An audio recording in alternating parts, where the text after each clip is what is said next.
Wow. Yeah, almost 30 years. Yeah, almost Can we 30 get you to say your name and count to 10, please? Indume, 1, 2, 3, 4, 5. Jeannie, 1, 2, 3, 4, 5, 6, 7, 8. Benjamin Mathis, 1, 2, 3, 4, 5, 6, 7, 8. Thank you.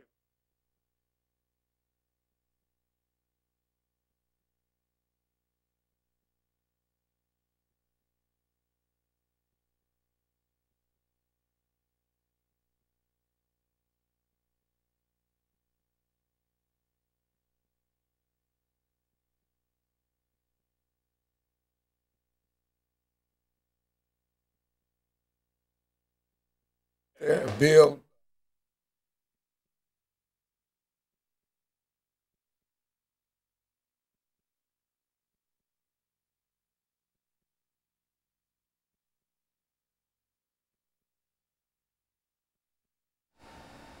Thank you and welcome back to the show this morning.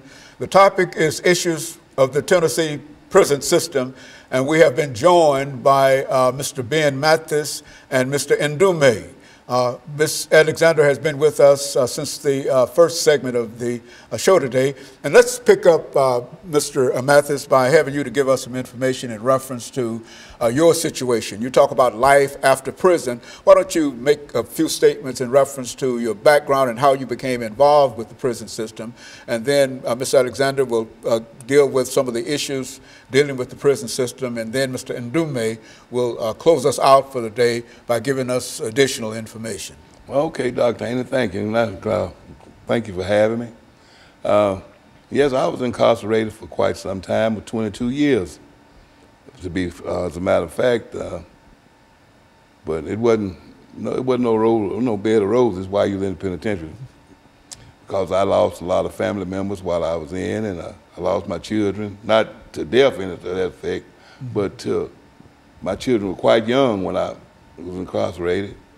And, but when I got out, I did get blessed enough with God to be reunited with my children after all those years, which was a blessing to me.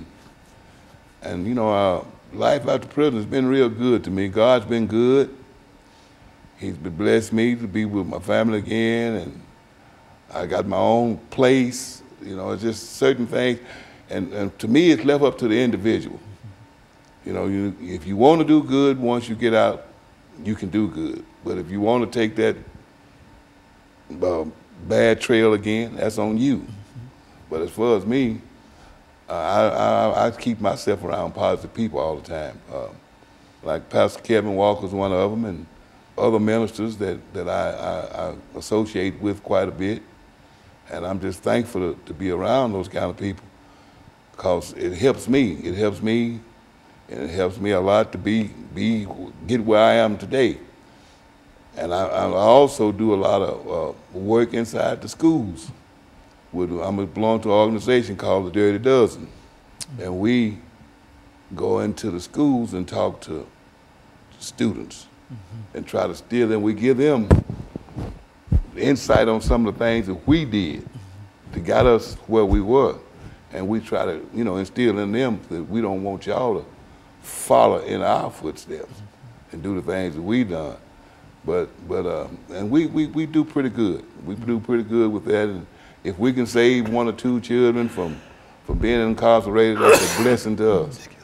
So we try very hard to see what we can do and continue to do our best with the young and the old, because I speak in the churches as well. Good. To try to, you know, let people know my background, what happened to me, why I was incarcerated for all those years with a life sentence. And thank God I was blessed to get out in 22 years. Okay, Ms. Alexander, concerning his situation, what would you say in reference to that? You know, Mr. Mathis points out something that is so important, that we know it's vital when someone returns to the community from the prison community, and that is being able to have family support, being able to have community support.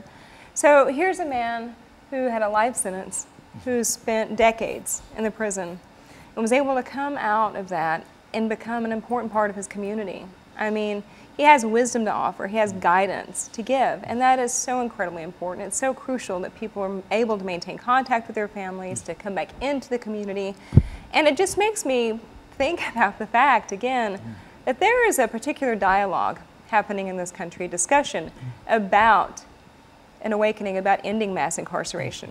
You know, and you look at states like California, for example, that repealed their 3 strikes laws, that realized that they had to do something about their sentences that warehoused people for the rest of their lives. And now they've returned so many individuals to their communities who never thought they would go home again, you know?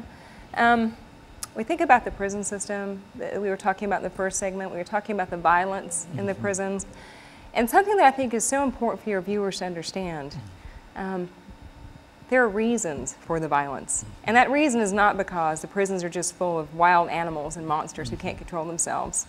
But when you have people who are hopeless, who don't have jobs, who don't have programs, who don't have access to their families sometimes, people who are cut off from their communities, who are shipped far from their communities, have no way to get commissary if there isn't someone on the outside to help. If there is no hope, then people become desperate. Very good. And of course, Mr. Indume, give us some information in reference to your situation over the last 4.5 or 5 minutes. Right. Well, I would start out by saying that just trying to pick up on what Jenny was saying. Well, first off, I spent nearly 3 decades in prison, and what I've seen over the years, particularly since this new commissioner came in and the governor, they came in and just turned everything upside down in terms of, I think everybody understands prison is prison, and people are sent there for punishment and that stuff there, but I don't think that that's no reason that people, begin to, dehumanize people in such a way that, because most people sitting in prison coming home, and Pastor Walker kind of said it earlier about the way that you treat people. I mean, if you treat somebody less than human and for years upon years and send them out into society, you're sending out a ticking time bomb. I think that a lot of the stuff that's going on in the prison that then created